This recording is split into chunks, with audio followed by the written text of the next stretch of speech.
What's up everybody, Jamison Redding here with the Road Trip Angler. In this video, I'm gonna give you my top 5 reasons for using braided fishing line, especially when you're fishing out of a small watercraft like a kayak.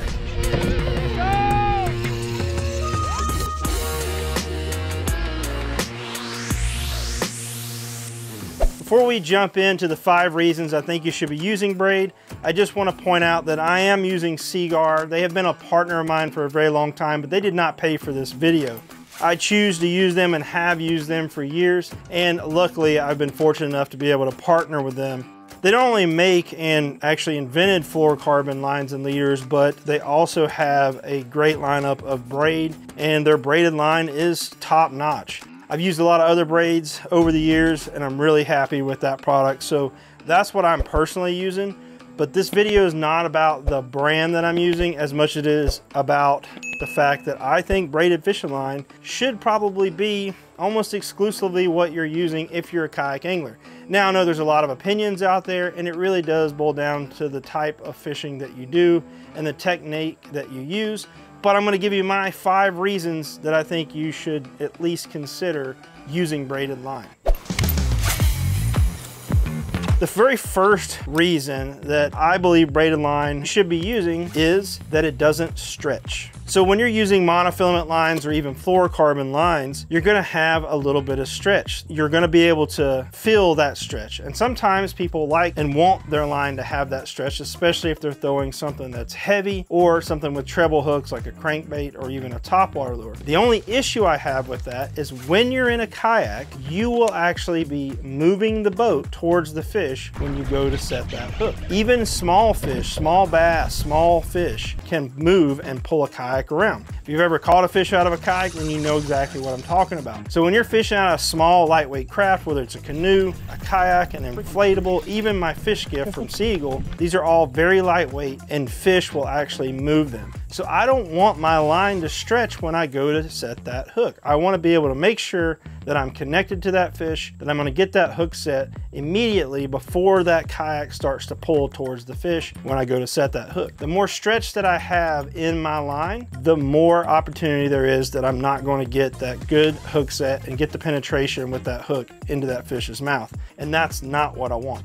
So the number 1 reason that I like braided line, especially when fishing from a lightweight craft like a kayak, is that it doesn't stretch. Number 2 is going to be durability. I'm able to get to a lot of places that big boats can't get. I can fish really thick and really tight cover. I can fish around a lot of thick matted grass that I might not be able to get a motorized boat into. I can push myself in there with my kayak. I think braided line is going to hold up a whole lot better in those scenarios. And even if it doesn't hold up better in those scenarios, let's say you're fishing around something like oysters where braided line is not going to be as durable as a fluorocarbon or, you know, abrasion resistant fluorocarbon that's designed to be there.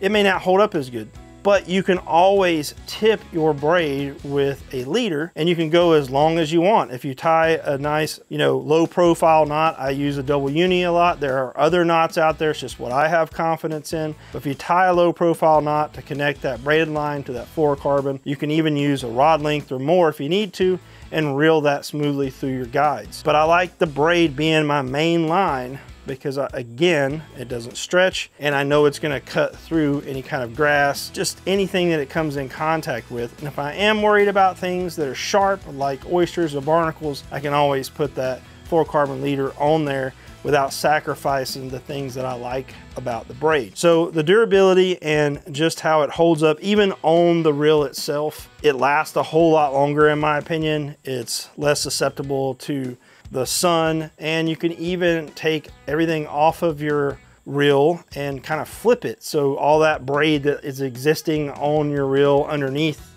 the braid that you actually use and that's actually exposed to the sun, you can reel that onto another reel and you can kind of double the life of your braid. So durability to me is key there.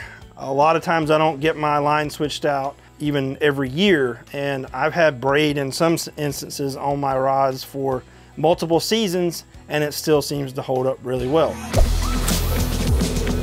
Reason number 3 is I can cast a lot further with braid than I can with monofilament or even with fluorocarbon. That might not always be necessary. You might be fishing really tight to docks. You might be fishing where you're sight fishing and you can only see so far, so you don't need to make long casts. But I like knowing that when I want to reach out and really get some distance on my cast, especially when I'm talking about a spinning rod situation or spinning reel setup, I'm able to get that distance because that braid is going to travel very smoothly through those guides. It's slick, it's very small diameter compared to the equivalent in strength in a monofilament or a fluorocarbon. So it's going to cut through the wind, it's going to travel faster and further, and it's a lot smoother. So being able to get those really long distance casts, especially when I'm searching for fish, if I'm in like a river situation, I've got tons of open water in front of me with boulders in different places, I'm able to make those long casts with either my chatterbait or top water and search for where those fish are and really start to dial that pattern in. I can make those long casts with that braid a lot easier than I can with monofilament or fluorocarbon counterpart.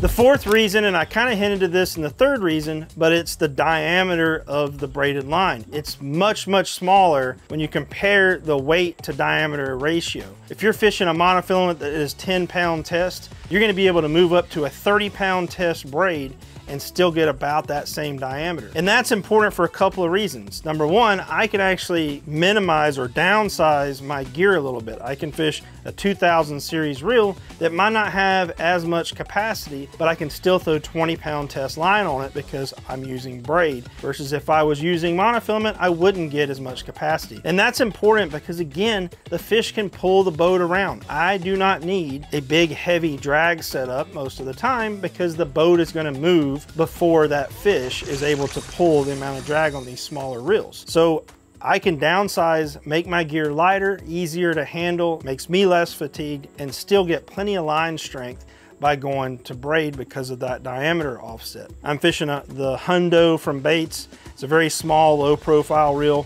I can still get a ton of 30-pound braid on there. It's around 100 yards of 30-pound braid. That would be the equivalent, if I was going to in diameter, to a 10-pound monofilament. So in order to get 30-pound line test in a monofilament, I probably wouldn't get half that much braid or half that much line on that reel. So I have plenty of line on that reel. I know that if that fish takes off and makes a long run, I've got the line for it. I can make long casts, but I can also downsize my gear because I'm still maintaining that line capacity by going to braid.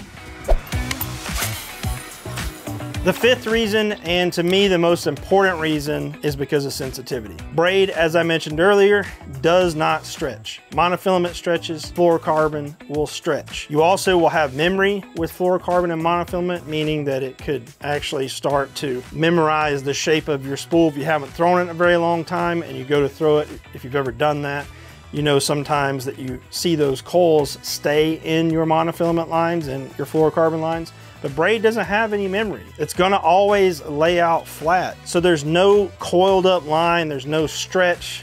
When that fish hits, you're gonna have that bite transfer through that line so much better than you would from a monofilament or a fluorocarbon. The less stretch and the less monofilament fluorocarbon you have, the more you're gonna feel that bite. So when you're fishing finesse, I love transferring that over. Whatever you feel comfortable with. Super clear water, you may need more fluorocarbon, but the more braid that you have, the better you're gonna feel that bite. Now your rod is really important here as well, and I do think it makes a huge difference. You know, you guys know if you watch the channel that I've teamed up with Rain Shadow for many, many years, and all of my rods are very, very sensitive. But when you combine a sensitive rod with braided fishing line, you're really gonna tell a difference. You're gonna feel not only the bite, but you're gonna be able to feel and tell what your bait's doing. I fish a chatterbait a lot, and they make a lot of vibration. In most cases, on just about any rod, you can probably feel that that thing's chattering, but it's those little subtle things when that bait stops chattering that a fish might have it in its mouth. Or being able to feel the bottom. What type of bottom? Am I bringing it across wood? Am I bringing it across rock? Same when you're fishing a finesse style bait. When you're fishing jigs or you're fishing Cincos or any type of soft plastic, really slow presentations, a lot of times that bite is also slow. It's not always gonna jerk the rod out of your hand. It may even be as simple as the fish is just grabs it and holds it in that same place. And so being able to feel and even see those subtle differences in that line can be super key into getting that hook set immediately before that fish has time to realize that that bait that it has in its mouth is in fact fake and spits it back out. I think that is the most important thing, and the biggest reason that I throw braid is because I can always feel like I'm in contact with my lure and I know what's going on because I can feel it. I can feel it throughout the rod and it transfers really well. Fish on! To quickly recap the top 5 reasons that I exclusively fish braid, especially when I'm in my lightweight watercraft like my kayaks or my inflatables, is number 1, because it doesn't stretch. I don't have to worry about the fact that I'm also pulling the boat towards the fish when I go to set the hook. I know that that braided line is not going to stretch and then I'm going to get good hook penetration in that fish's mouth, and I'm going to catch more fish because of that. Number 2 is durability. Braid is super durable. It will cut through grass. It holds up really well in the sun. It holds up really well just over time. On my reel, I get more cast and I catch more fish with my braid without having to change it out. And if I need to, I can always add that top shot of fluorocarbon leader, which I almost always do, and I just adjust the length of that. But I love the durability and I love how much time on the water I get out of a spool of braid. Number 3 is casting distance. I like to search for fish. Sometimes I'm out on the flats and I want to make long casts with a topwater lure. Sometimes I'm in the river and I want to make long casts with my chatterbaits just to be able to figure out where those fish are and dial it in. And braided line is going to cut through the wind better. It has a smaller diameter and it's going to cast further. It doesn't have the memory, so it doesn't coil up and come off the spool in a coiled up manner where it's actually kind of retain the shape of that spool over time like monofilament will or fluorocarbon will. Braid is just simply going to cast further, especially when you're using a spinning rod. The 4th reason is I can go way up in strength in pound test and still have a small diameter. As I mentioned, 30-pound braid is going to be almost the equivalent to 10-pound monofilament in size. So I can get heavier line and more of it on my reel, and that allows me to actually downsize my gear and still target very large fish, knowing that I have the strength that I need in that line, but also knowing that I can fit a lot of it on smaller gear. So the diameter of braid is the 4th reason that I choose to fish with braid. And the 5th, and I think the most important reason to fish braid, is because of the sensitivity. You're going to feel more bites. You're going to be able to keep in touch with your lure. You're going to know what that bottom's like. You're going to know what that lure is doing, just simply because that line doesn't stretch, that line doesn't have memory. You're going to feel those bites. And that can be super important when those fish are finicky. Pair that up with a really sensitive rod like these rain shadows that I have laying here, and it's a deadly combination. You're going to be catching a lot more fish. Hopefully these tips help you. If you haven't already tried fishing with braid, you really should give it a try. If you're already using monofilament and you're comfortable with, say, a 12 or 13 or 14 pound test monofilament, match that up to the same diameter in braid, but you'll be able to go way up in that pound test if you want, and give it a try. I think that you'll find, especially if you're a kayak angler, that braided line is the way to go. At least that's my opinion. If you enjoyed this, please be sure to subscribe to the channel, and as always, thanks for watching.